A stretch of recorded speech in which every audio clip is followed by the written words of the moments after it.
Grégoire Maes, bonjour. Bonjour. Vous êtes directeur de l'activité eau de la région Nouvelle-Aquitaine pour Suez. Est-ce que, pour commencer, vous pouvez nous rappeler les grands chiffres de l'activité de Suez dans notre région? Alors, dans cette belle région, nous opérons avec 1300 collaborateurs pour un certain nombre de collectivités. Nous gérons globalement environ 250 contrats pour des collectivités locales qui vont bien sûr de Bordeaux à Biarritz en passant par Limoges, Périgueux et d'autres territoires. L'activité eau en soi, c'est quoi en quelques mots? Alors, l'activité eau, il y a deux activités eau. La première, c'est d'apporter de l'eau potable à l'ensemble des habitants de la région. Et la deuxième, c'est de retraiter les eaux usées et les eaux pluviales avant qu'elles ne soient rejetées dans la nature. Et je dirais presque la troisième, il y en a une troisième, c'est de protéger certaines collectivités contre des risques d'inondation ou des risques fluviaux. Alors Suez est impliqué de longue date dans le développement des nouveaux services, ils sont à la base de la Smart Cities. Est-ce que vous avez des exemples de projets notables, notamment développés à Bordeaux ou ailleurs? Alors, il y a quelques projets notables déployés à Bordeaux ou ailleurs. Notamment, nous avons développé un système de télérelève qui permet d'envoyer de l'information quasiment en temps réel sur la consommation d'eau. Donc, ces outils qui sont utilisés notamment pour protéger les consommateurs d'eau contre la surconsommation. Donc, on peut leur donner des informations quasiment en temps réel sur leur consommation d'eau et les alerter s'il y a des problèmes de fuite. Donc ça, c'est un des premiers outils qui sont déployés et qui existent sur un certain nombre de lieux. Et puis, au-delà de ça, nous utilisons de plus en plus la donnée pour gérer ces systèmes d'eau et d'assainissement dont nous gérons l'exploitation. Alors ça peut être par exemple gérer des données en temps réel lors de fortes pluies ou de fortes inondations pour prendre les meilleures décisions possibles. Ça veut dire que Suez collecte beaucoup de données, des données qui peuvent être utilisées alors notamment par les collectivités locales pour penser leur politique. Alors est-ce qu'on peut dire que la donnée sera bientôt un outil d'aménagement du territoire? La donnée est déjà un outil d'aménagement du territoire. Deux exemples très concrets. Nous accompagnons sur le territoire de Bordeaux Métropole les services de Bordeaux Métropole pour gérer le système de protection contre les inondations. Ce système, en période de forte pluie, limite d'inondation ou d'orage très important, génère plus de 120 000 données à l'heure.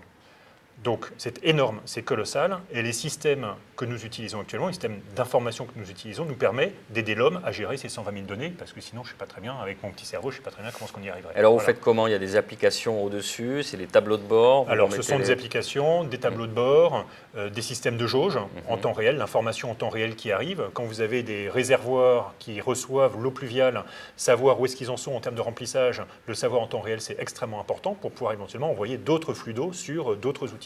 Ça veut dire que votre métier a fondamentalement évolué ces dernières années? Alors le métier a beaucoup évolué et va continuer à beaucoup évoluer. A beaucoup évolué parce que ce métier ancien, inventé par les Romains, finalement, on a mis de la technologie au fur et à mesure dedans, des outils informatiques, mais de la data, du big data maintenant. Et maintenant, la question se pose, comment est-ce qu'on va utiliser toutes ces données qui existent? On en utilise déjà une partie, mais comment on va utiliser l'autre partie pour générer encore plus d'intelligence?